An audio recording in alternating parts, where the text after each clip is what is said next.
Testing. Did you hear it? Test. I'm looking for that. Yeah, not right now. Afterwards, so would, but not right now.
We get started.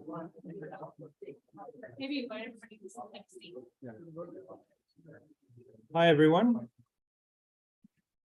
Can you hear me? Oh, there we go. Hi, everyone. Thank you very much for coming today. We can, I assume everyone's seen the coffee and the Timbits there. Please help yourselves. We're going to get started in a minute. So once everyone's found their seats. Excellent.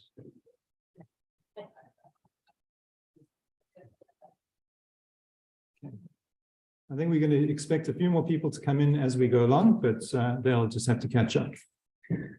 So once again, welcome. This is a really exciting time for us all here at the Town Hall. We're looking forward to tonight. This is a part of our community consultation or community engagement regarding the community improvement plan. The community improvement plan is a mechanism that the municipality has to try and encourage a revitalization of important areas in Deep River. For this particular project, we're looking at the downtown area, we're looking at the waterfront area and the marina and Keys properties areas. What we're going to talk about today, you will all have seen a little bit of it from the open house yesterday, but essentially it is the very first initial concepts of what Deep River could look like. The role of the municipality in this is to try and encourage private investment in improvements in the downtown or the buildings in the area on private land, as well as to try and guide the municipality's investment in infrastructure, roads, sidewalks, community facilities, that kind of thing. So this project started already in 2020 when the very first kind of surveys and initial consultations were done for the CIP in general. The CIP itself was adopted by council at the beginning of 2021. And this is one of the first components of that. It was important for the town to develop a vision of what the downtown Deep River could look like, to build some sort of consistency and kind of to stimulate discussion. Earlier this year, we did a survey to try and start that second part of that input. And based on those survey results, we had, I must say, actually, thank you very much to our community for that survey. We got such great, detailed, fulsome results out of it. The architectural team, who I'll introduce in a moment, spent a long time going through all of that feedback and have come up with the concepts that you see in front of us today. So I think that's all from me. I just want to introduce the team from FO10, Design and Planning and Design. We got Sarah Marsh, who is the project manager here. She's going to take us through the presentation today. Tiago, Doug, and Susan at the back there. They're all from FO10. They're going to talk to us today and take us through today's discussion. So one more important guest that I want to introduce, Stephanie Adams. Stephanie is from the George Brown College. She is a lecturer in architecture. She is also has a very close connection to Adams House, or the Adams Cabin, which is the log cabin down near the Yacht Club building. That cabin predates Deep River in its entirety. The panels that you see on that side of the room is some work that Stephanie and her research team is doing, looking at the history of those cabins and their importance to Deep River. So if you wouldn't mind, do you have a couple of words to say? Okay. Teach at the School of Architectural Studies in George Brown College. And for the past year, myself and a couple of other students have been focusing our research on the log cabin. And these panels are showcasing what we've been doing to date. It's just a snapshot. We kind of started with the sort of overall Algonquin history, because the families here were Algonquin families, so we can take a global look at where the Algonquins traveled throughout the Ogden River, known as the Mississippi, and then we go to Deep River and the Wiley Hamlet. So I've got this great sort of comparison of the town in 2022. According to Google Earth, and then aerial photographs from 1938. So we've done a comparison of what was happening in 1938 and compared it with some landmarks in 2022. Then we went on to the genealogy, really to celebrate, I guess, the legacy of the families that lived there. So this is focusing on the members that lived in the cabins along the waterfront, because there were 11 cabins in total, not just one. And then these last three panels walk through the who and what we found today. We are still a work in progress with our research. We've got looking to do some augmented reality models, physical model still remaining, but it's all coming. So this is really just a quick snapshot of where we are today. Thank you. Thanks. Great to be here. Okay.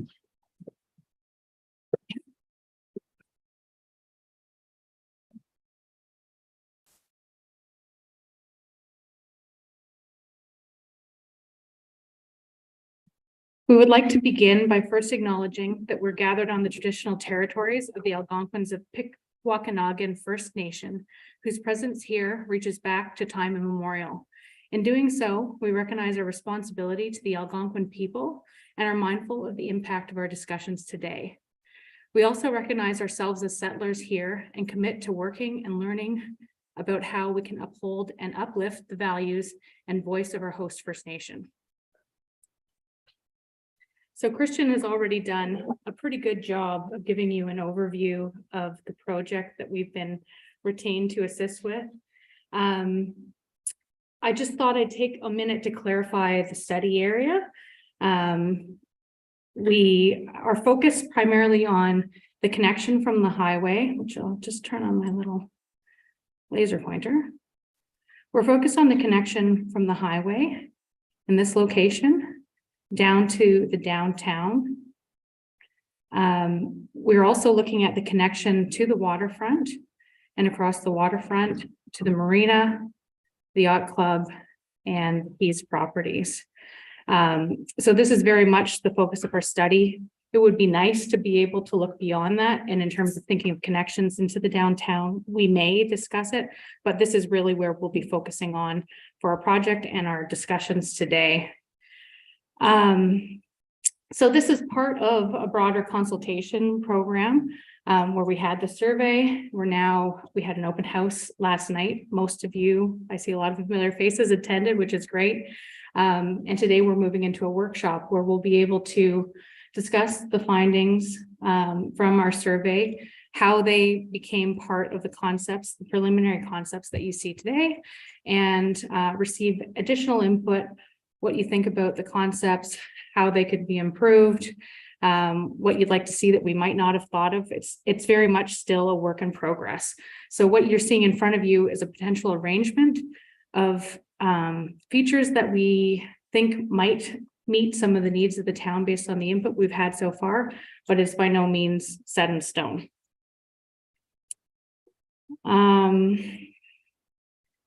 So the public survey outcomes, we received well over 300 responses in the surveys, and there was a wide range of comments. We're covering, a pretty large area of Deep River. We received suggestions about infrastructure improvements, circulation, safety, accessibility, amenities that people would like to see around the downtown and at the waterfront. There was some discussion about the image, the way Deep River looks and the identity. And there was a fair bit of input on maintenance, and in particular, winter maintenance is a concern for the community. So these types of comments, they were distilled down into the categories you see on the screen today. And what we're trying to do is figure out how to address the input that we've received today, promote business and tourism in Deep River, but maintain the character and the things that make Deep River special to the people that live here.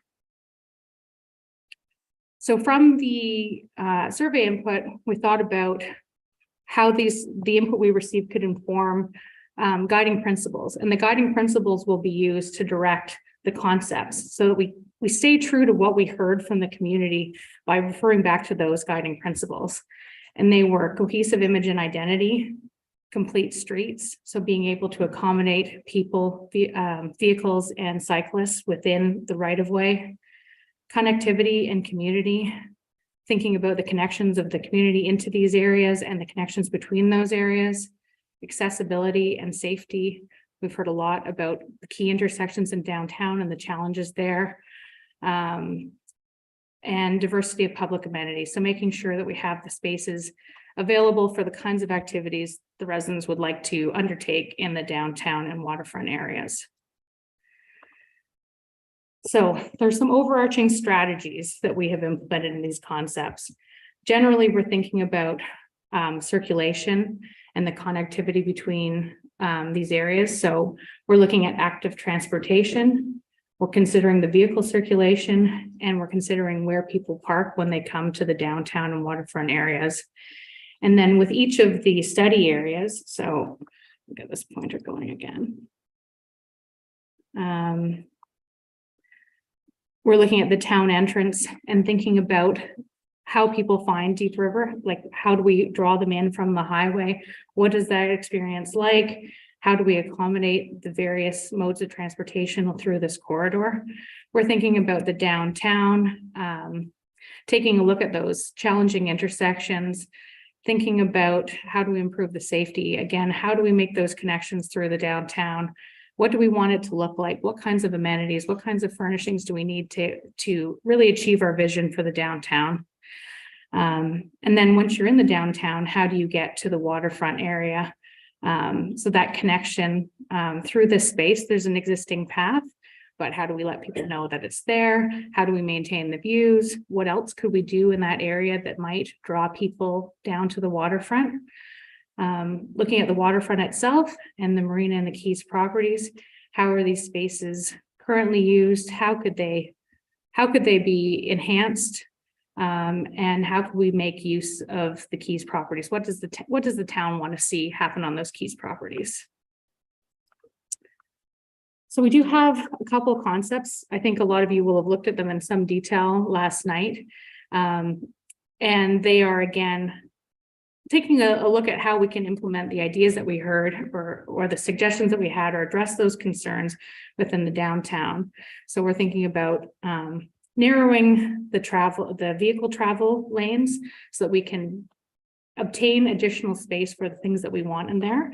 So we're reconfiguring the parking, we're having wider sidewalks, we're looking at those crossings and connections, carrying through the furnishings, really just trying to establish the image of downtown. got the bike lanes, areas for gathering, events plaza, and thinking about the circulation, the connection through the downtown. The second concept has a lot of the same components as of the first one, but there's one major change. And this is again where the concept ends up being like a high level ideas thing, but we're trying to figure out how do we stop people from blowing through the downtown, you know, and making those intersections safer. So we were considering a reorganization of this intersection to provide some importance to this gathering area around the post office, set up a bit of a structure for people walking through from the main street into down like by the post office rather, and down to the waterfront, and just, you know, rethinking how the downtown could look. We're looking at the cross sections. I mentioned that we were trying to narrow the travel lanes for vehicles and change the orientation of parking so we have more space. So this top cross section shows you what Champlain Street currently looks like. And these are concepts for how it could look if we narrowed those travel lanes. What could we achieve within that right of way? And we've got a bit of a concept sketch showing what that might look like. We also, I guess I haven't touched on it, but we're tasked with thinking about the canopies. I think everybody likes the covered walkways, but when it comes to how they function and the limits they pose on that pedestrian area, you know, could we rethink them? Could we change the way they are, still have that cover, but open up the space below, lighten up the look and be able to see better into the businesses and, you know, provide more opportunities for the use of the sidewalk. We took a look at some other cross sections as well. We've got Ridge Road, Deep River Road, and Brockhouse Way. And you can see where the sections come from on the map. But again, thinking about how we have those complete streets and how we accommodate the kinds of improvements that we'd like to have within those existing right-of-ways. We worked a little bit on the waterfront concept. Again, thinking about that connection to downtown and how we could activate or draw people into the area. Perhaps providing some shade in the seating, through the walkway in the seating areas, connecting those furnishings through that area to the marina. And then the marina and the Keys properties, you know, again, thinking about the connections between the waterfront and the Keys property. How do we get people through there? What could we do with the Keys property? How could we improve access to the boat launches, the marina, and how this functions? We heard a lot about parking and boat parking, and then also people having to walk back and forth along the road here from the parking areas. So how could we improve that? And then this last slide is considering what do we want Deep River to look like? How do we want it to feel? So we had some different ideas and we got some feedback on the initial surveys. We've put together a bit of a palette to kind of communicate what we meant when we said a modern or mid-century modern minimalist character versus more of a rustic or classic character. So the differences between these two might be in a rustic image, you might have, you know, chunkier or heavier wood furnishings. You may have more wood construction for shade shelters and kiosks and signage, whereas perhaps in the more modern palette, you might have more streamlined designs, perhaps a little bit more use of metals, perhaps a little more modern look on the furnishings. So it's just to kind of communicate what options we were thinking might be a good way to go. And we would love to hear feedback on which direction you think sort of best fits Deep River. Okay, so I think that takes us to the more fun part of the evening where I don't talk at you and we get a chance to work together. So we would like to have everybody break into breakout groups, and we have tables organized from your right to left.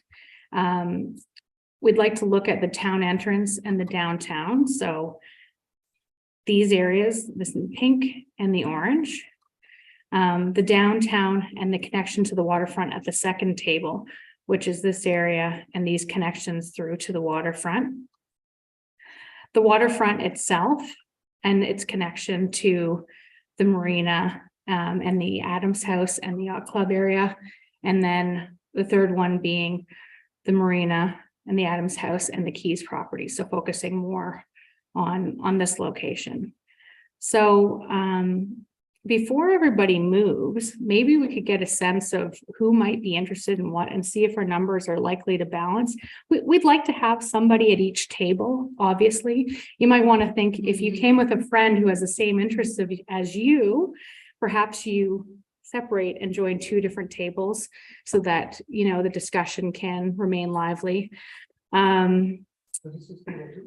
So this will be table 1, table 2, table 3, and table 4. So for table 1, the town entrance and downtown, would you mind just letting me know if you're where you want to be or if you think that's an area you might want to move to?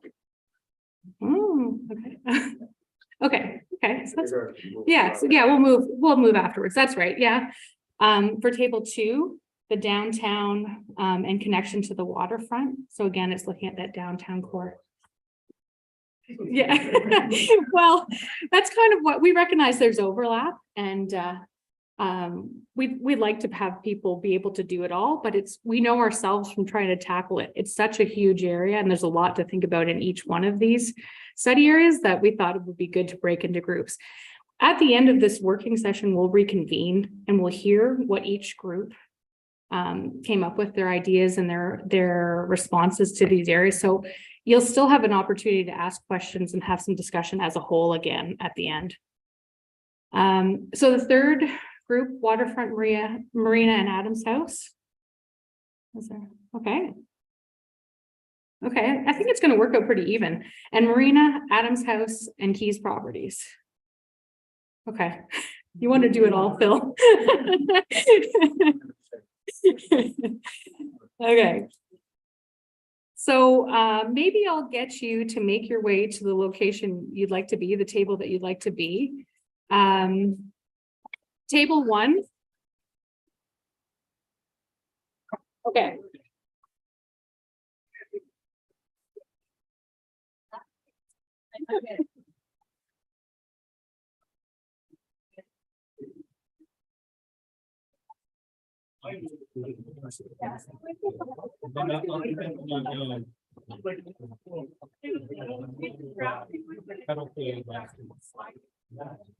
In 10 minutes. Yeah.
Yeah. Okay. So as folks are settling into their tables, oh, we have a big amalgamated group here.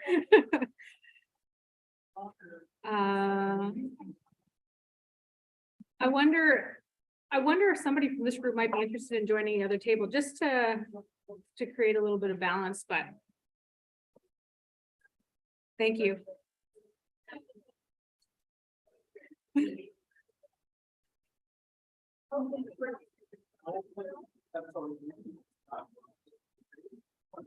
Okay. Okay, so I'm going to just take a moment to just discuss what we'll be doing together.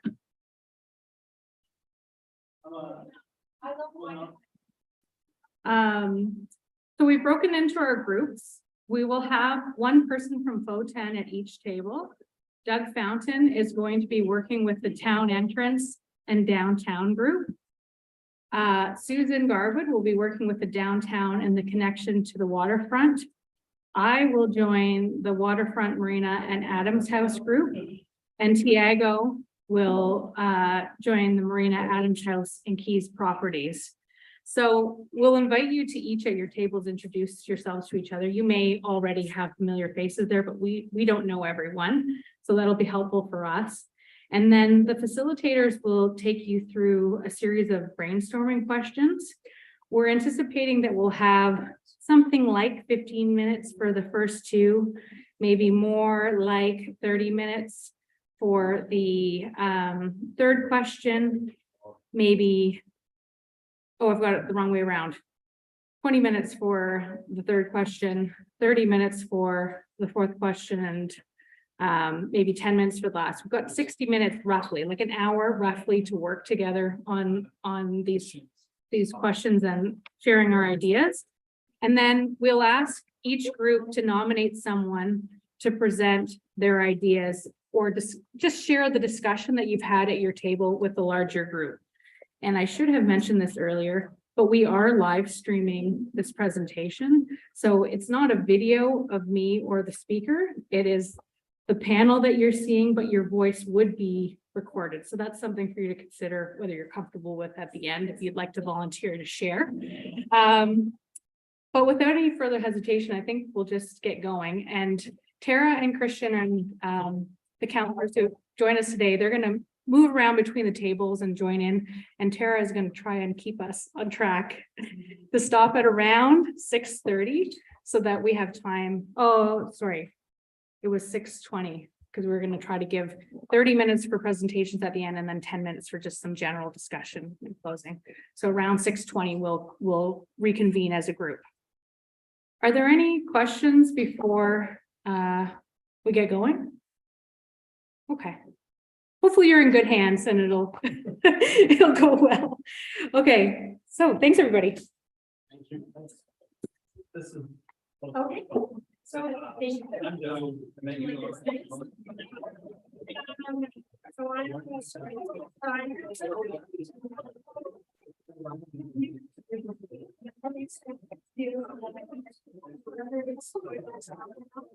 second time.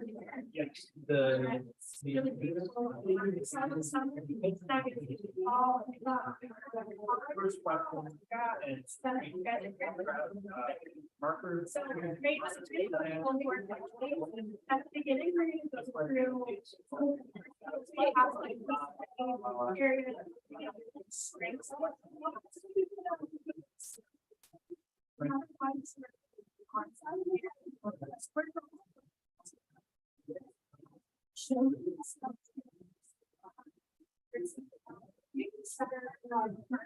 so you want to start with sticky notes and you can write other people. So we're not there. Yeah.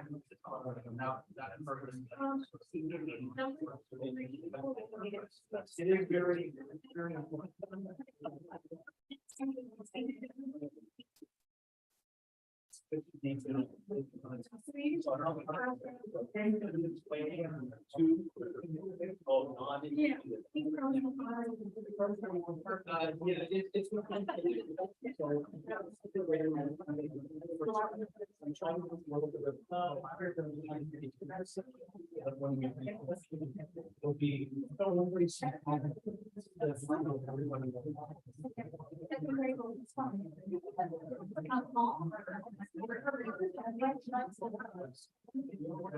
Yeah.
Okay, so I'm hoping that there is a brave person from each group who would like to come up and just share some of the ideas that your group has had. And the facilitator from each group can assist. Maybe Doug, do you think you could bring that easel up here and everybody could use it? That would probably be helpful. And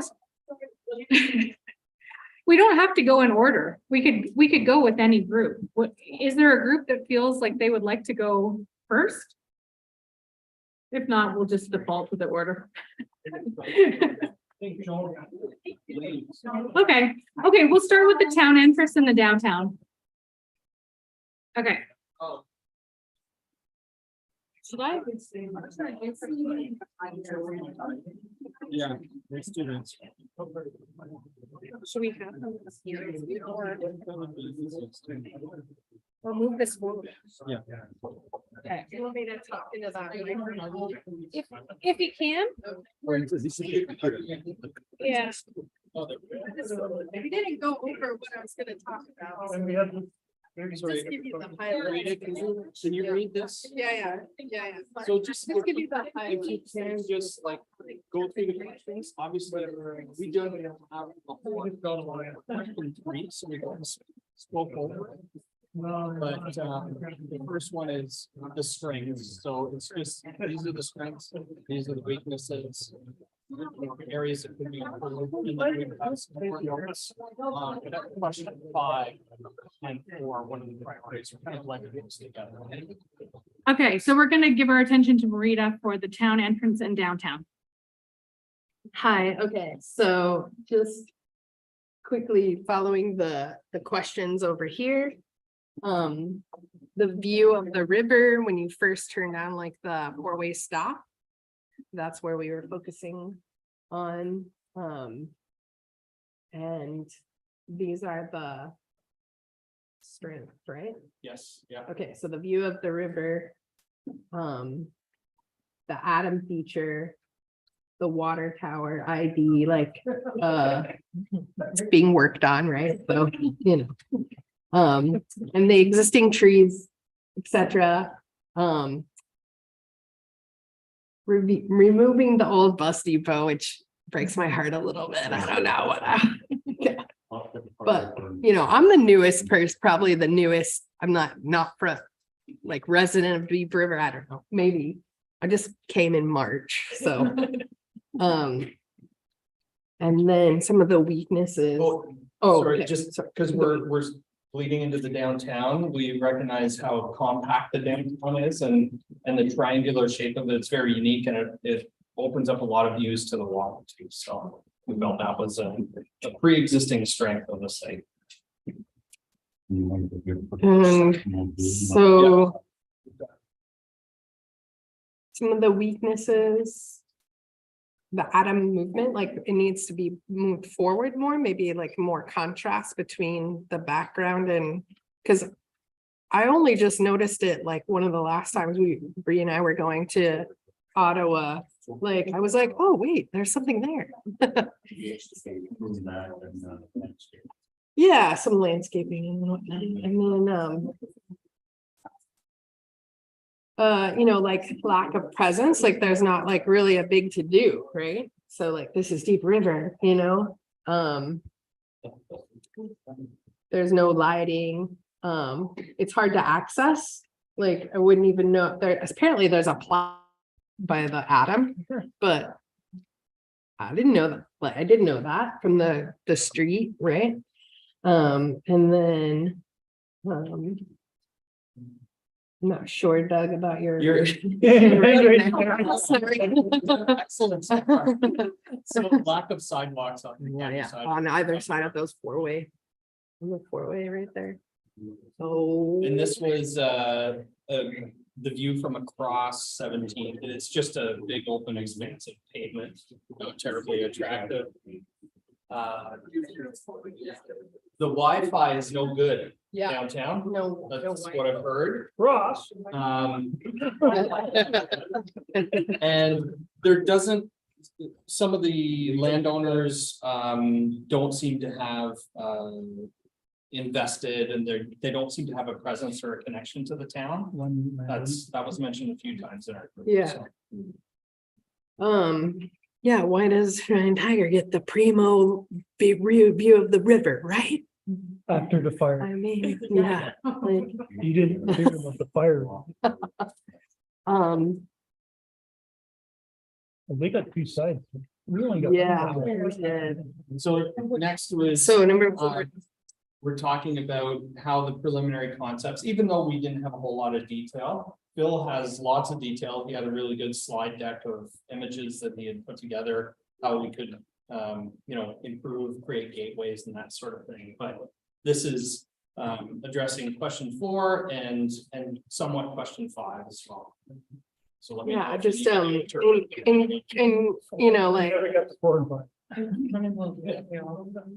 like all kinds of very good ideas, like murals, and highlighting the entrance, like maybe making like a gateway, like archway, like the 4-way stop instead, like, structure, a big structure that's like, I want to turn and go down and then when you get when you turn and then you can see the river, the top there, it's so breathtaking, right? And the bus garage would be cleaned up. The old And eventually depot clean. replaced by possibly what I call a welcome center for people. They would come in, there would be like a building there with the maybe a tourist kind of in the summertime, maybe a mini museum, possibly a police post there or a security post at the entrance to town, which would cover that. So you have We had one of those in 1945. multi-purpose facility. And one of the ideas would be with that people could turn in at this building, the town building, and drive around through the back road like an RV, like some guy comes in with a massive bus with a car behind him. So you could welcome RV off the road, they could come in, pick up whatever information and move back out to the highway without trying to back out. This kind of, so there's a lot of kind of things that are possible. And further downhill, a lot of sectional view by either planters or plants, a repeating theme all the way down the hill. So people come in, sort of mental burner shade, you come down, there's something that's going on and on and on. So you guys go into the town, and then the town changes, takes over the, control of the visitor. And if you wanted to get them, you could take time. I think the overriding thing, whatever that gateway feature might be, it needs to be big and bold. I Yeah. think our entire group sort of agreed it needs to have a real presence. And it's all got to be all seasons, natural materials, and we have to have some sort of like, and maintenance has to be. No maintenance. Yeah. Yeah. And what about keeping Wow. the trees and the vegetation that's there? Was there any thought into how to keep that image of people? Yeah, no, I think, Yeah. I mean, those are iconic. Yeah. The ones along the waterfront, the ones up at the entrance, they're a perfect backdrop that says what Deep River is about. Certainly to me, who doesn't live here, that's kind of, it looks like a group 7 painting downtown, like it's amazing. The eyesore at the Gaston corner has been liberated and sort of masked. It's got all over there, but it's being masked by trees and stuff, so that's not kind of any of the. Yeah. Yeah, definitely want to highlight the more natural elements, wildlife, those kinds of things can be incorporated into that archway. Yeah.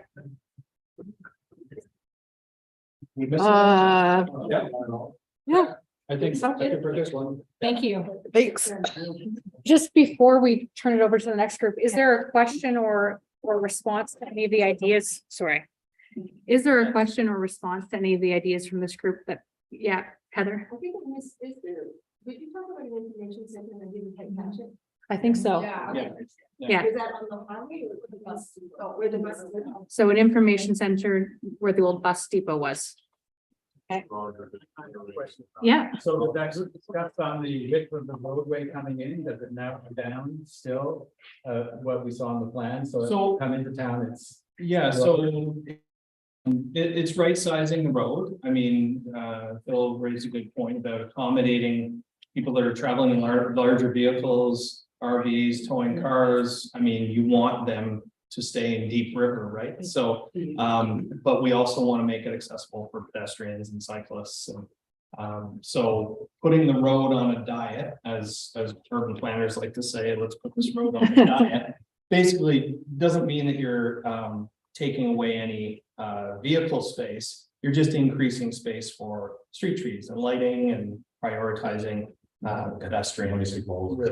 So you can actually carve a top like the deeper the road is. There's all the sidewalk, it's all left hand side, so on the right hand side is essentially just a concrete berm all the way down in the town. You know, because of, I don't know, access is, you can carve a piece into that area, you know, you need a 3 feet to do, you know, the bicycle lane, you just carve right into the lane. And Yeah. so then you don't have to mess with as much with the. Exactly, roadway. yeah. And there is vegetation on that side, that block that you're talking about, so we want to make sure that it's done sensitively, you know. Or maybe planted with some other than just stuff that is randomly grew up. okay, thank you. I've been informed that there are some folks from the yacht club that have a meeting at 7, so I think we'll jump from group 1 to maybe group 3 or a group 4. I'm not sure if there's some in your group as well.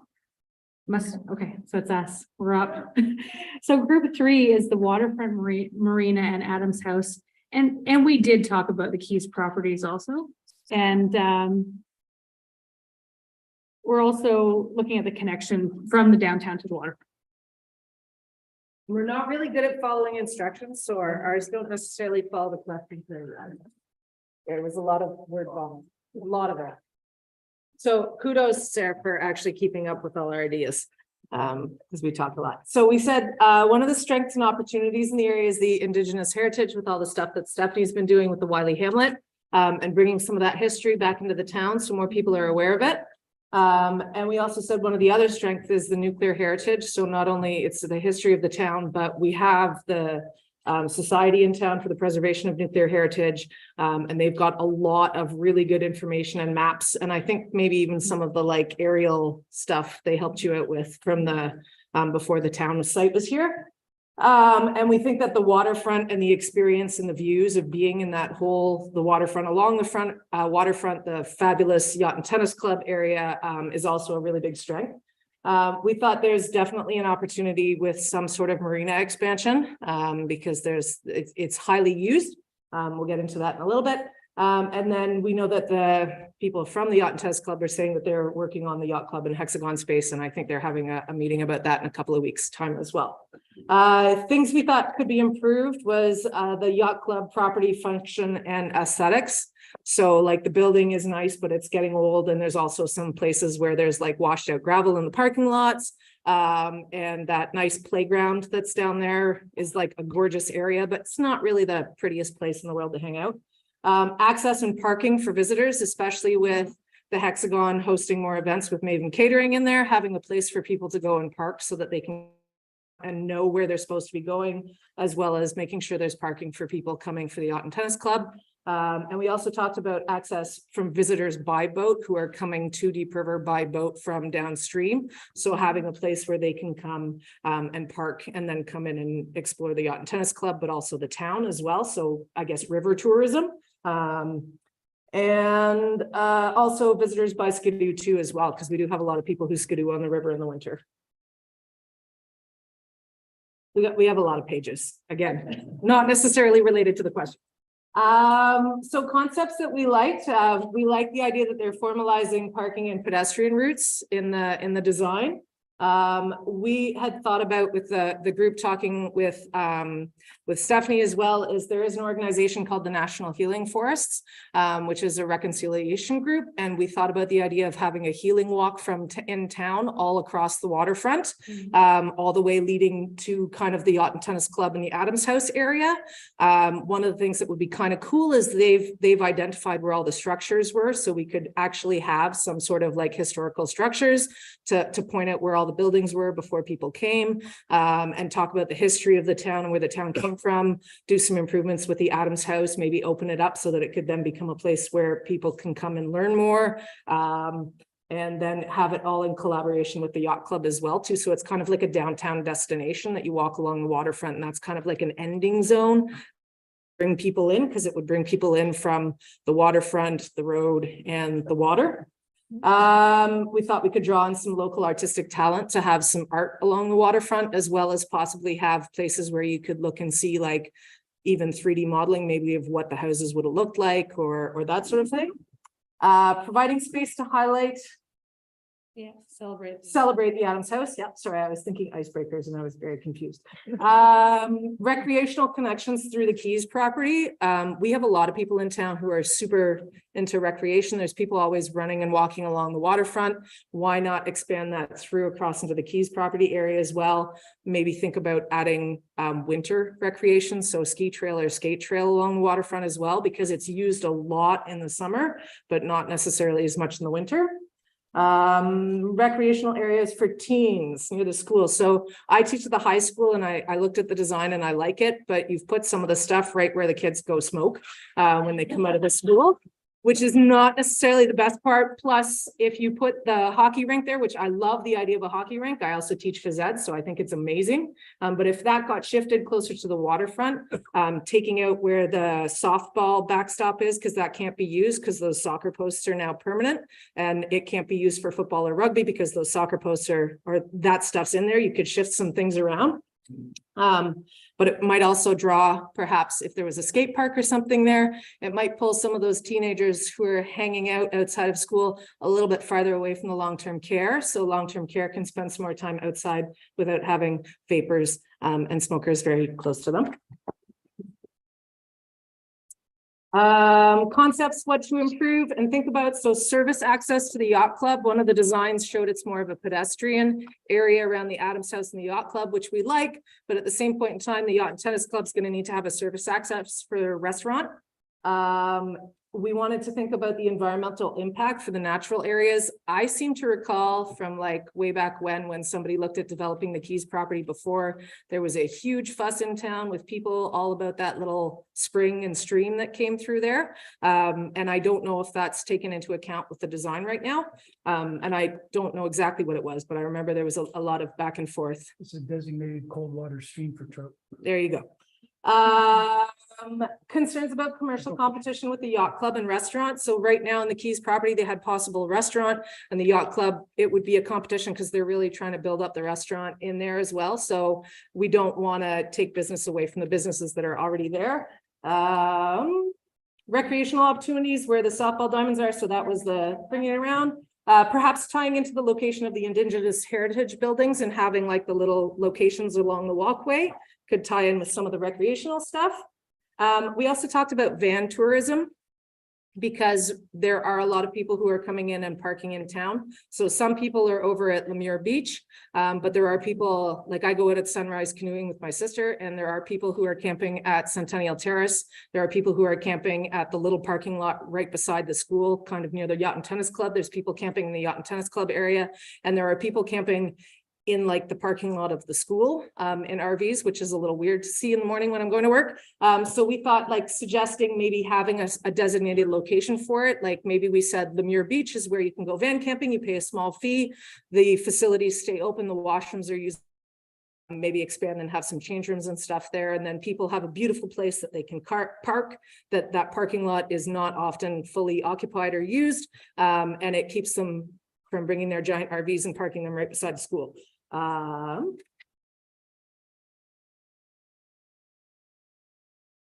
we thought it would be amazing if we could, but we realized that people do kind of have houses there. If we could have some sort of a recreational trail that went all the way from Lemure across the town.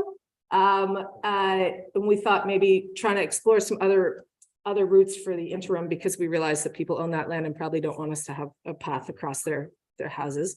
But one of the things we did think about, people were talking about, if you have in the cities, you can like get those little bikes that you rent and you can take them from one location and drop them off at the other. If there was some way of doing that along the waterfront near the boat launch, where the canoes and kayaks and stand-up, or not canoes, but the stand-up paddleboards and kayaks that Lemure does renting, if there was a way that we could do self-locking stuff to rent it, and you could actually have one location on this end of town, one location on that end of the town, and so people could actually paddle back and forth and make it more of like an activity. And then maybe, you know, you go to Lemure Beach, you hang out on the beach, you paddleboard over, you go to the Hexagon, grab a snack, paddleboard back, etc.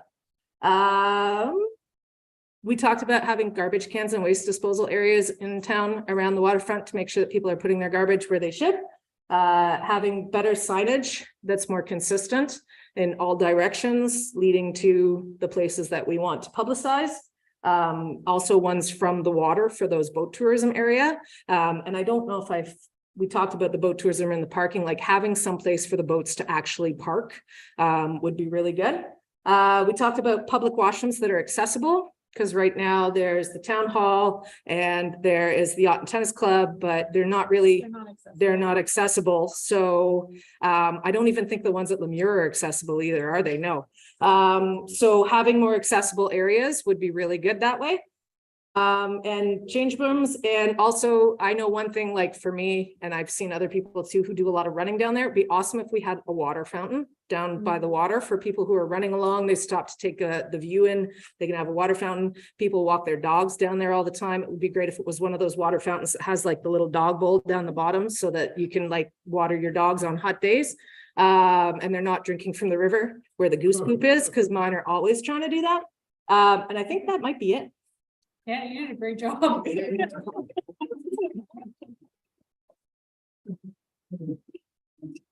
Yeah. Maybe I'll just ask for if there's a question or two or comment or two about this group's work. Just a comment that we are looking at the possibility of turning with the outside for year-round facility. Yeah.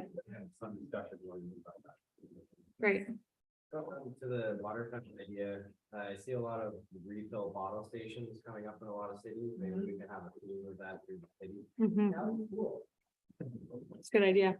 Like a water fountain tied with like a bottle of safe water. It's a young tennis club water fountain, but they seem to have closed it. No, it works. Does it work? No, it's shut off.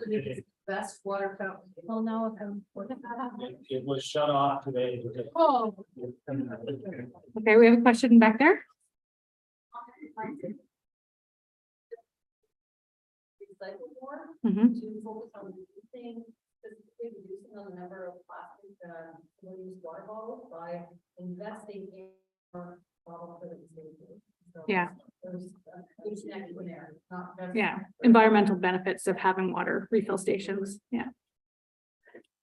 Okay, great. Everyone has, Oh, sorry. go ahead. Not being hands on water, I mean, multiple water, sure, but being able to just get a drip. like, Yeah. But, Like both, like to be, yeah, yeah. so thinking, like, retail station / water, yeah. Yeah. Great. Okay, thank you. Maybe we'll go back to group 2. So the downtown and connection. Oh, these titles are not correct. I changed them on one slide and not the other, I'm realizing, but come back. You know what, let me get you a better board. I'll just take it down. One side, one page, sorry, guys. You're right, page down. So our group only has one page because Susan kept us very much on track and we have everything down pat. So we did the downtown core and connections. And something we discussed a lot was the view. That's what really people are attracted to downtown. And I think people come and the people who live here really like the view. So keeping something with the view is a pro to us and keeping low level buildings. So not multi-story buildings, so we block the view. Walkable condensed downtown, we appreciate. So it was brought up parking, you park once and you can walk everywhere, even though it came to quite a bit in our discussion that most people don't do that. Park a giant tagger, drive the Value Mart, drive over to the liquor store. So a lot of what we liked was the idea of the compact community where you can walk easily between places and try to reduce the number of vehicles we have in the core to increase the idea of bicycles and pedestrians. So we like that. The post office is the community meeting center, and everybody knows when we go there, it's a 20-minute chat. You come at night so you can get in and get out. And we suggested on one of the plans is not to have it where it was suggested by the post office, but to have it elsewhere, the community center. No, the events. Event spot. A view of the connecting paths. We made some suggestions. The lower waterfront area, how to get from downtown to there. The existing paths that we have behind Giant Tagger don't really connect to that trail that goes down to the school or down to the waterfront, so you can actually access it. So signage and having maybe a different pathway that goes down, or augmenting the pathways so they actually connect and people can find their way down. We like that idea.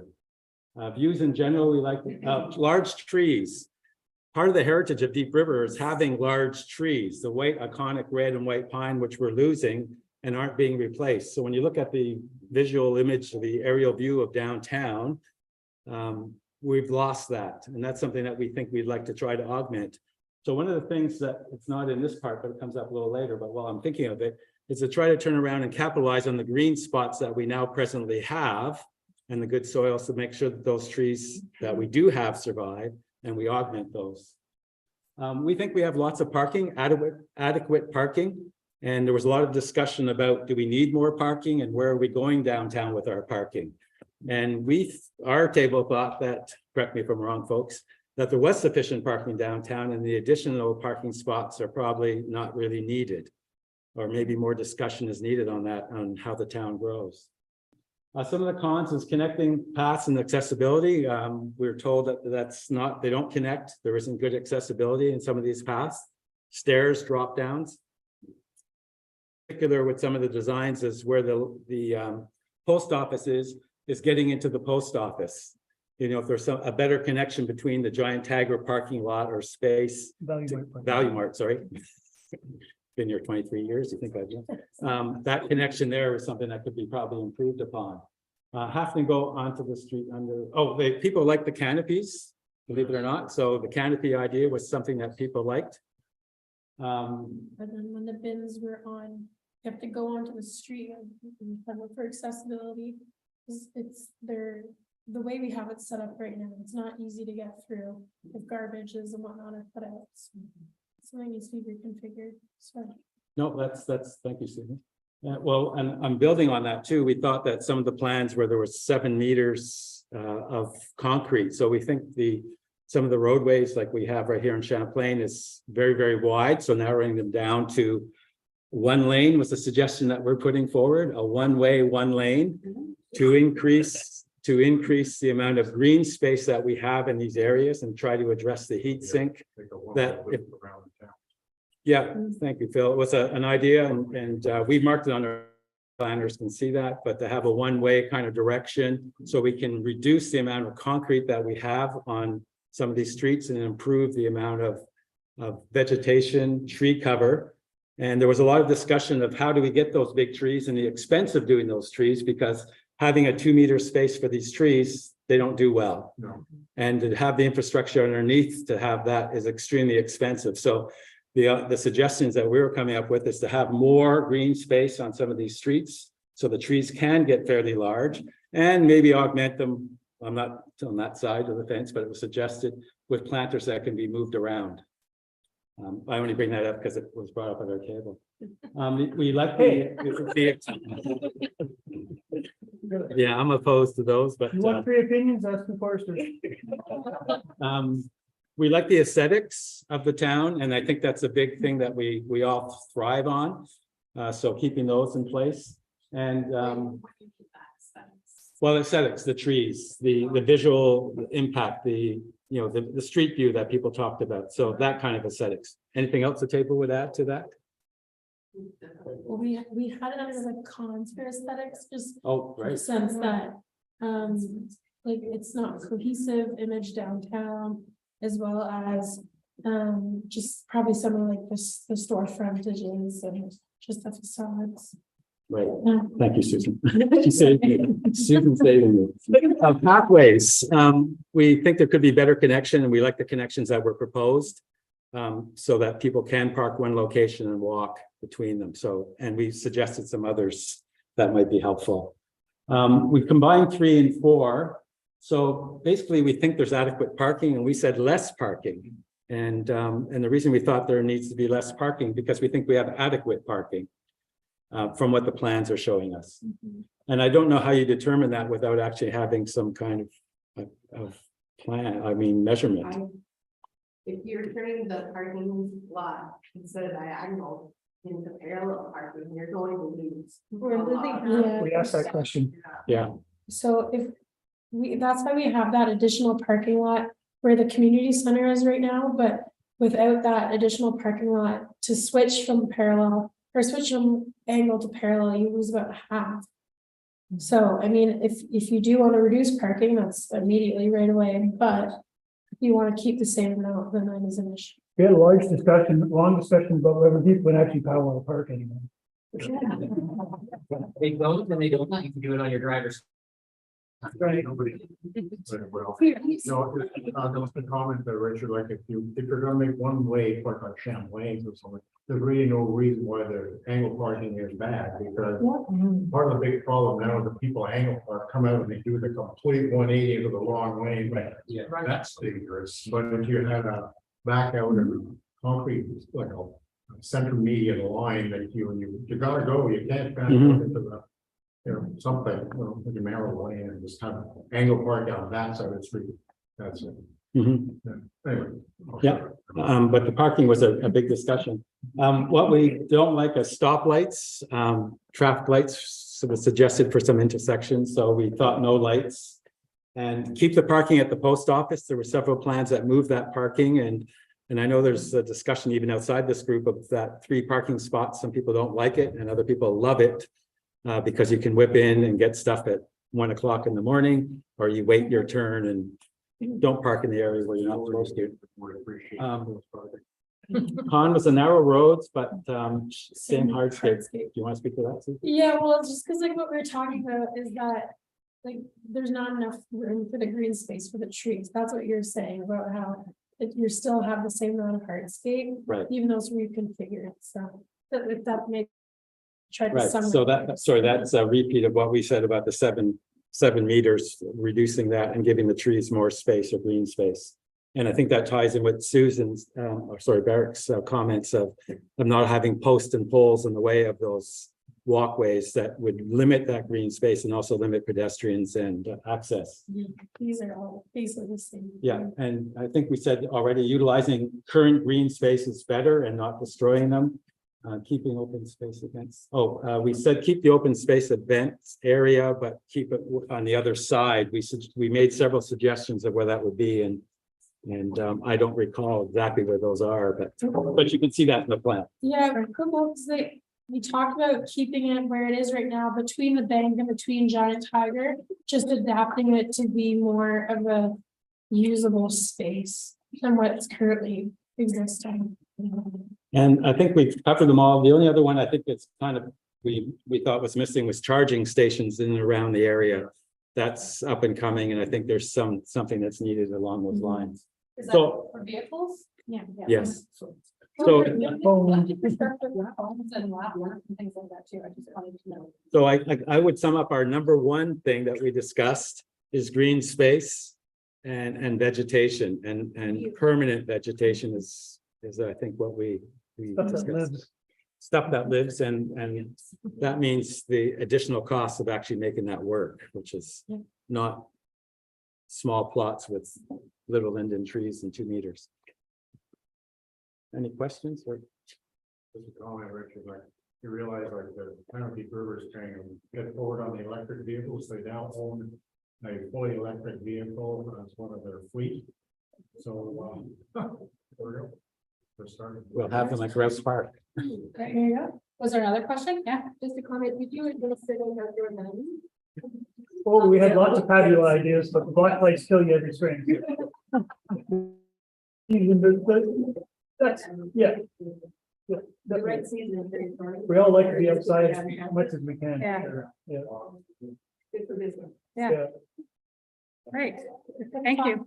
3 more hours. Yeah, well, I think everybody's feeling that. There's lots of ideas and not enough time almost here, but I think we've had some good discussion with this group, so we might just move on to the fourth group in the interest of time. So I'll invite you to come up.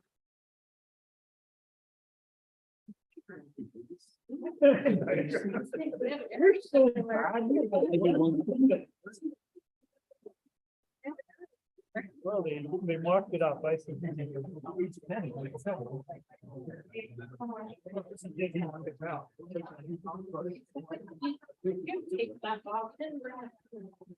Oh, that's okay. I wasn't even part of that discussion. We did.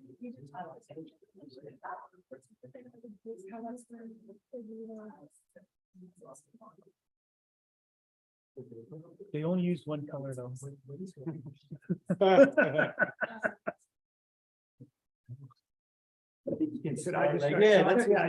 Okay, so there's a whole bunch of stuff here, including the property. So first thing was, this area here. You can't hear? Like if you can't. Okay, so There's this area people here, online too. in terms of the marina and the boat launch, that is problematic as it stands. Oh, okay. Okay, the area over there. Yeah, okay, the boat launch, which is problematic as it stands, with people trying to get in and launch boats and park and stuff like that. The park space is not that useful because children are running around and playing and having a good time, and people are trying to back up their vehicles. So the idea was to come up with some other solutions for that, and possibly get rid of the park area and move the park area into this property here, and create a larger space for launching boats. In terms of the marina, there was a proposed marina up here to do with this development, which we'll get to in a second. The idea was to extend the existing marina out rather than to have a second one that would compete with the one that's already there. As opposed to the Keys property, we discussed this development and that it would be too expensive. It would be exclusive to the people that live there. The fact that they wanted to put in another restaurant in that is not a great idea either. Part of the rationale was that the city needs more tax revenue. But we pointed out that there's other areas in the city that can be developed for housing, including up on the highway, because when this town was originally developed so that it was more or less not noticeable because of what was going on. And so there's all those other areas to create more revenue in terms of local population. The suggestions for use of that area would be to extend the reality of that it's indigenous land and that there was people living here, and possibly recreate a village, like something like Upper Canada Village, which could now become a tourist attraction, employ people locally, especially young people. You could put maybe in the area some kind of sort of bed and breakfast, naturally built thing that would sit in the forest nicely and echo the indigenous experience here, and that could be a revenue generator as well, and a tourist attraction to bring people to the town. Yeah, what else? Okay, some of the parking lots aren't. This parking lot here isn't convenient for the boat launch because people don't like to walk down. Yeah, okay, there's a pointer. It's because I have such a long arm. It's for you too. I'm not that well adjusted, I think. Okay, so yeah, so we just basically said no townhouses, expensive exclusive. Yeah, the other thing we suggested for more houses, you could put more stuff up on the highway because now people would know the town was here.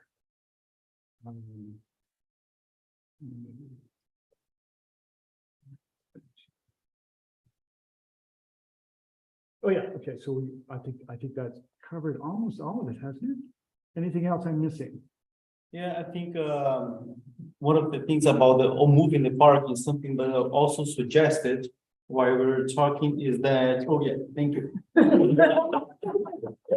So one of also possibilities that, so what happened, like since people are having some difficulties on making all the movements with their and everything, so instead of having only a parking lot, right? So it's kind of a meeting and trying to get a balance between of this green area, which is also kind of nice because you have a little bit of a peninsula, right, going into the river, and then you can have like the water on both sides, which could be nice contemplation area. But at the same time, this is a launch area. This is where it's more convenient for people to park and launch their boats. So like, try to find out a balance, even if you have to reduce a little bit this area, so we can increase a little bit more of the area that we are having increased here in the show, so people can do the movements more with more space, with more comfort. And also maybe one of the things that not only maybe moving more of the park from here to here, but also maybe moving the playground to another place, still close where people are parking, so the children can play, but like a little bit far away of where cars are backing up and parking. And one of the things was that, and I think, yeah, the marina, I think we talked about that maybe this is not the best idea. We want to about like the discussions in the table as if this is an important area in the cabin and all the heritage and the history. If some of this character and some of the preserved woods and the wooded area you have here, if that doesn't help to keep the character of what was the village was, and if you maybe develop something here, you kind of lose that balance of having that natural transform into houses or apartment or something like that. Yes, so that maybe one of the main points is kind of preserving the piece of property as a public open space where people can enjoy with different amenities for different ages and yes. And everything. I did point out that we were asked at the table and told that this land here on the other side is private and owned by developers. So if we want to develop that, that's up to them. This should remain public.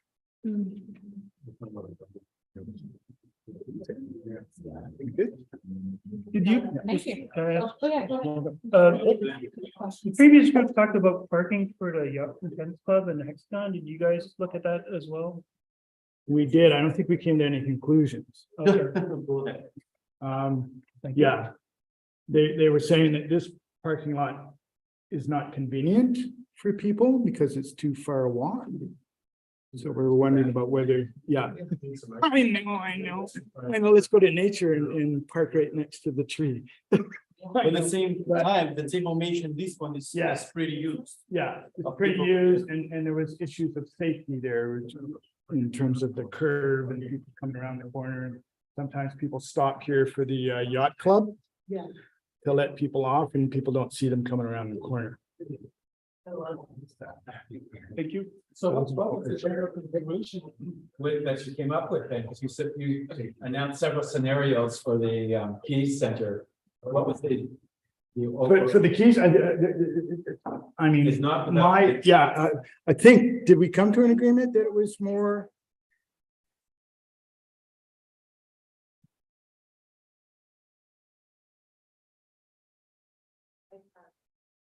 Yeah.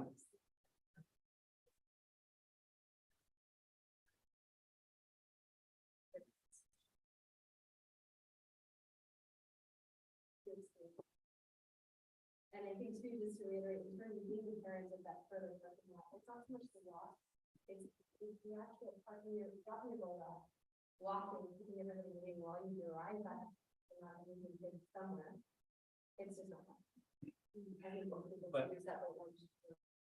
Making that peninsula a concrete parking lot is gonna take away a lot of the visual image that this town has, and that's, you can find that in any small community that where they've done that. Yes. And it's not, I don't think that's aesthetically soothing or attractive. If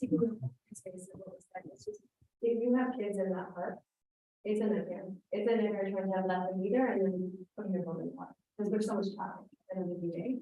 That even if that park was pushed back to that further parking lot, not right in the middle of the village. It could be a passive park, not an active park. Right, but where, Yeah. where that arrow is Or- pointing, that's a pretty nice forest, that's pretty Yeah. unique. And I like the idea of developing with the First Nations or having an interpretation, because, you know, if we're talking about the future, how this town grows and the vegetation that we're losing already, so we talk about the core being not green.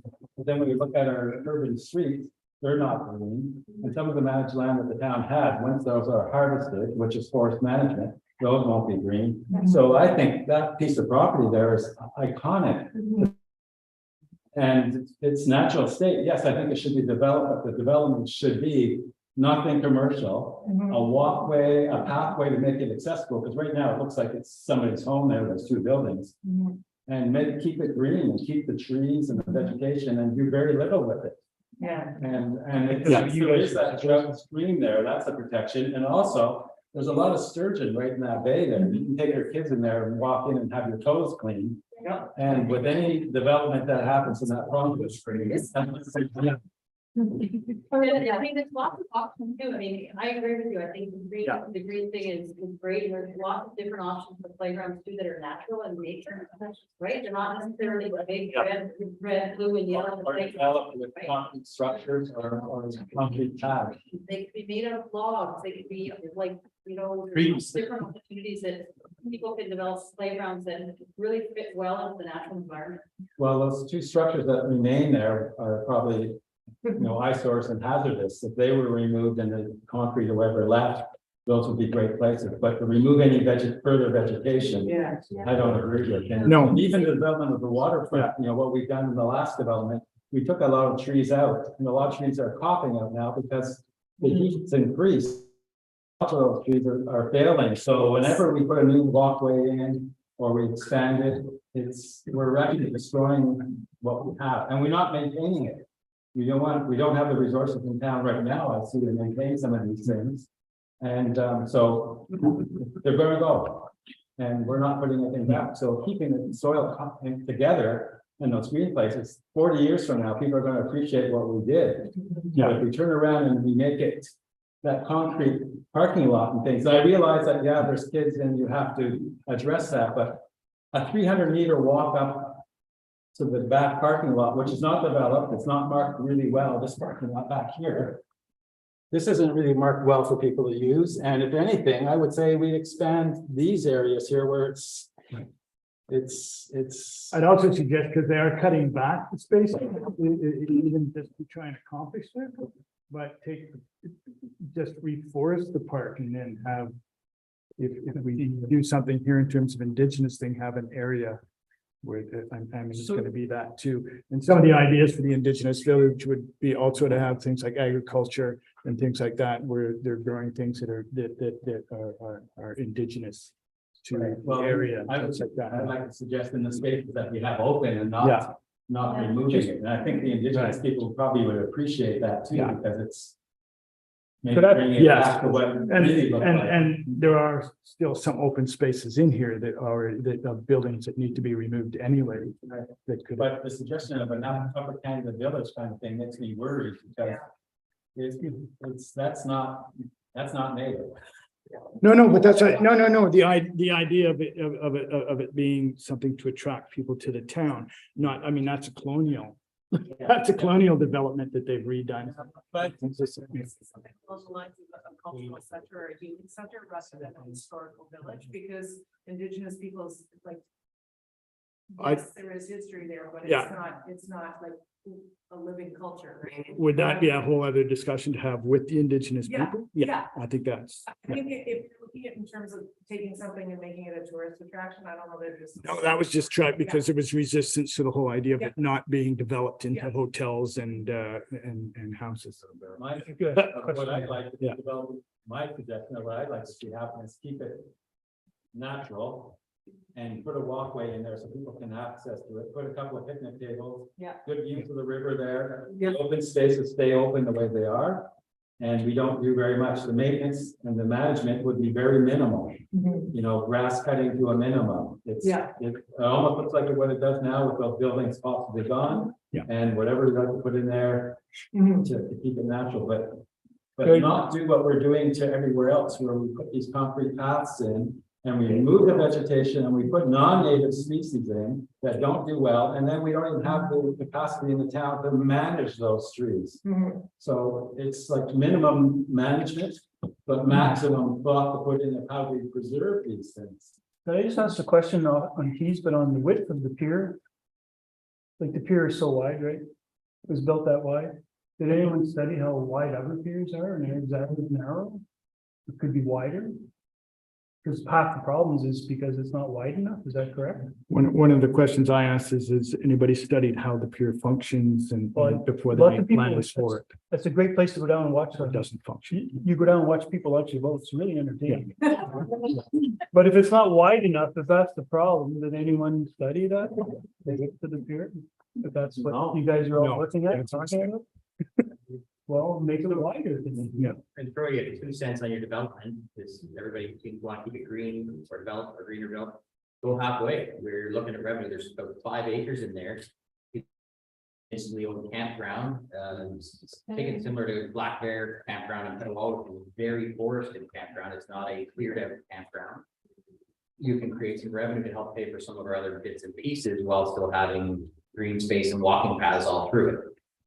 Not long-term camping, more like overnight camping. We already have an issue in town where people camp wherever they want anyway.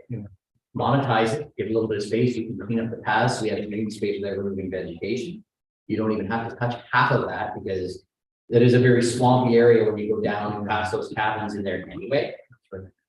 The upper portion closer to the road where there's, in that drawing, there's very few spaces in the upper portion, which is actually probably better suited to build on in the lower portion on the road allowance, if you're out for a walk in the woods. And it hits you a halfway point between tourism and attraction. It's not quite a hotel, but it's still a place for somebody to stay and still creates some revenue for the town as well for all of the other green spaces without clear cutting all the green spaces. Yeah, I'm not sure how much camping revenue camping actually makes. About $100 a night. And provincial parks and things, you know, are struggling with their maintenance and doing that. And we do have campgrounds down the road, so, you know, people who wants to get in the business of being a campground. We then- arguably are, we count the RVs that are here and we get complaints, and the town gets complaints about parking at Lanier Beach. Right, that's because the town, Because there's no place that. that's because the town, sorry, The place where the beach for campgrounds. but that's because the town allows that to happen. I mean, other municipalities don't allow camping in the town. So on a large congregation of family coming into town at any given time, there's not enough hotels in town to house people when they're visiting for long weekends, for family gatherings. You want to come pop up your pop-up tent, but not stay on your in-laws front lawn. We're trying to have a. And we're Trans-Canada Highway, this is a swamp. All those Let's, places are on the free. there's been a, Two beds. Again, that could be a possibility for more development up on the highway, so people know we're here and then have a shuttle service into town. Yeah. there's been a lot of good discussion, and I think we could stay here all night and chat and be excited and happy to do that, but let's just take 1 or 2 comments from people we haven't heard from, and then I think we'll have to wrap it up for the evening. Minimum campground. I worked with the city for years, and I managed 3 municipal campgrounds. And if you have 2 hours, like all about why you don't want to do that. Okay, and we had one over here. Yeah, quick question is, what happened, all of this discussion has been really interesting. Started a lot of thoughts in various minds, I'm sure. But what happens from now? Where do we go from here? Great question.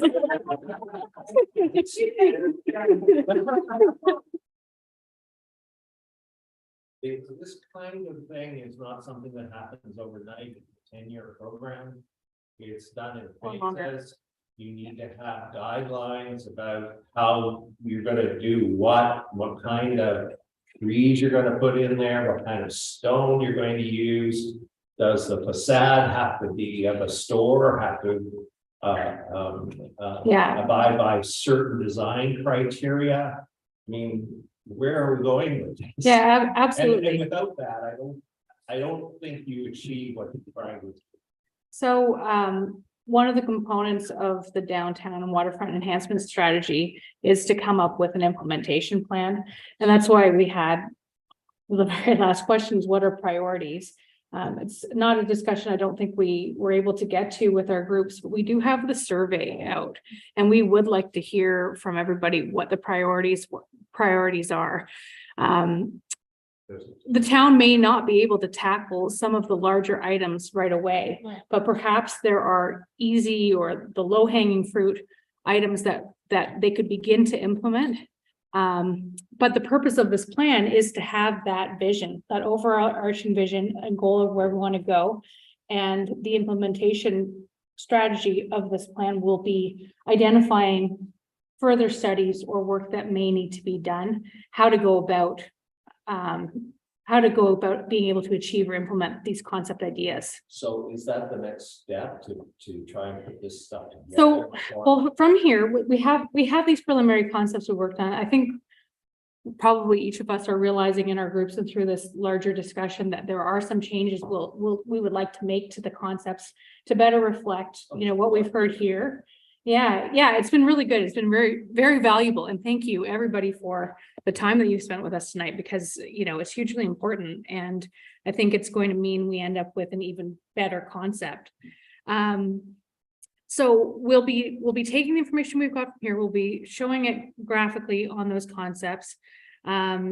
We are also presenting to council this week, and we'll receive some input from them. It's kind of nice that we've done this first in a way, because we can report some of the changes and ideas that we've heard here tonight when we speak with them, and we'll be compiling it all ultimately into a document that will be like a roadmap for what we want to do and how we could go about achieving it. Yes. In terms of priorities and low hanging fruit, one of the things that would be the easiest first step to do would be the pathways and the traffic ways, including accessibility. Yeah. Because none of the shops in town are really truly accessible. Yeah. As a wheelchair user, for those who can't see me. Yeah. Those ramps that were Are built dangerous. by the school. Mhm. And what happened was they didn't actually give them measurements for each store. They gave them one measurement. Yeah. So the Yeah. shop class worked really hard and built all those ramps, and then they brought them up, put them there, and I think they fit one Yeah. store. Yeah. So- From what we've heard so far, I think everybody recognizes it's a stopgap solution that's probably not perfect and obviously not tailored for each location. So And as yeah. Canada has said that they want to be fully accessible by 2025, which is around the corner. Yeah. So that sounds like a priority, and we didn't just hear it from your group, right? We heard it in our group as well, accessibility concerns. So I think that ends up maybe being a priority is addressing the accessibility concerns within the downtown and waterfront. Yeah. I just noticed in your next step with your development lays it out really well. I was wondering why number 4 isn't before number 3, meaning that consultation is on before the presentation to council. So there will be a presentation. Well, maybe Kristen wants to answer, but I'll just try and I'll let you have a chance to. The town has reached out to the Algonquins of Ontario, and I don't believe you've been able to have a meeting with them yet. Yeah. So the presentation to council is just an opportunity for council didn't want to descend on this workshop, and they just like us, I think they want to hear from the community what people want, right? So it's sort of a status update, and we will have a final presentation too. But as far as the consultation with the Algonquins goes, we realize that this is going to be an ongoing endeavor, right? It's something that needs to happen as part of this strategy, but as we go about implementing pieces of it, I think there will need to be consultation for the design of each of those aspects as well, right? If we're talking about the connections along the waterfront, I think we want to discuss with them and invite them to provide input into it as well. So I think the placement maybe isn't right. It's recognition that it needs to be continually happening, I think. Yeah. Are you the point, sort of single point of contact with the Algonquin community? In other words, can you? No, yeah, no, I'm not, but I can. You'd be part of the process because you've had a lot of study and you've been. Yeah, but we don't do that every day. We don't have to reinvent the wheel. No, no. I mean, although my role really isn't to do that necessarily, but I mean, they have my information as well, and I'm sure they'll be addressing that as well. Yeah. Do you want to say a few words, Christian? You want to come up and help wrap us up, or? Can I just ask Yeah. one quick Yeah, question? sure.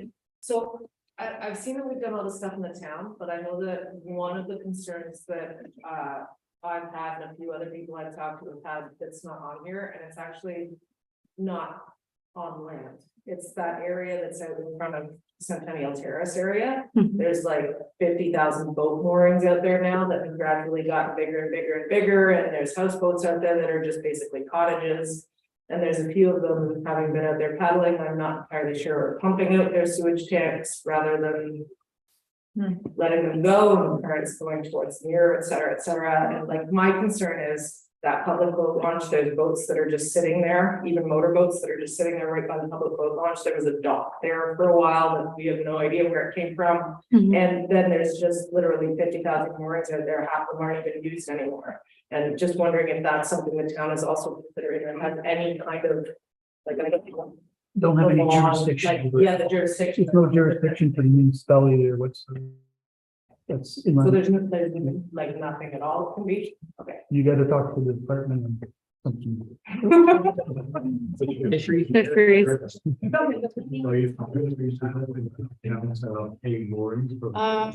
have to ask about the format of that meeting.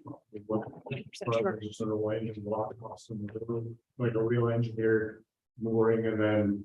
There's a lot of stuff that just kind of sits out there, and it just sits there, and then there's boats that just sit there, and it's like that view is gorgeous. And then now it's still there's like an old rusty buoy over there that hasn't been used in 3 years, and another buoy over there, and then like 3 houseboats that have moved in 2 years. In other words, there must be some kind of a control limit, like the buoys out there, it's gotta be engineered correctly so it doesn't rip the.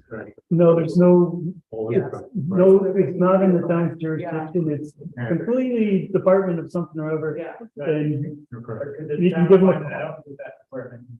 you could try. I work for the federal government, you could. No, it's federal. Off the beach this year. It's a federal thing. Christian, I had a question about the presentation to council. Will that be live streamed or televised, and is it open to the public as well? Yeah. Will these sign for the public? Yes, so yeah, we're leaving the concepts here. I don't know if you have a sense of how long you'll leave them up for, but the survey will be open for 2 weeks, so I would say close to that long, At least. at And least, probably longer. and maybe longer. Where's the survey again? The survey can be reached through the town. There's a project website through the town website. Is this the And same one there's a from link to the before? survey. No, it's a new Oh, survey, new one. and it's short, although there's open-ended questions because we recognize we're covering a lot and we want to hear what people want to tell us. Yeah, rather than try to prescribe it. Okay. Yeah. Okay, thank you very much. I'll turn it over to Christian and wrap it up. Thank you, sir. Just a couple of things around the town council meeting is like normal. It's streamed on YouTube live, and we are back in chambers, so you're welcome to come and visit and sit in on the council meeting in person. Yeah, and that I think is the only thing on the agenda for this Wednesday. So it should be a good discussion.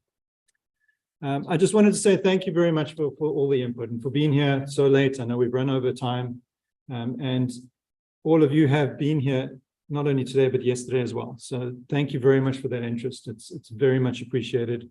I've enjoyed listening to the hum and the engagement and the positive energy. It's been a really great evening. So once again, thank you. And yeah, please keep in track.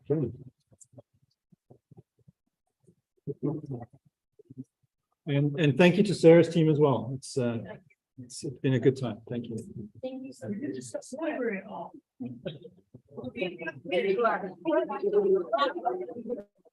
Okay. And live stream. Yeah. That one.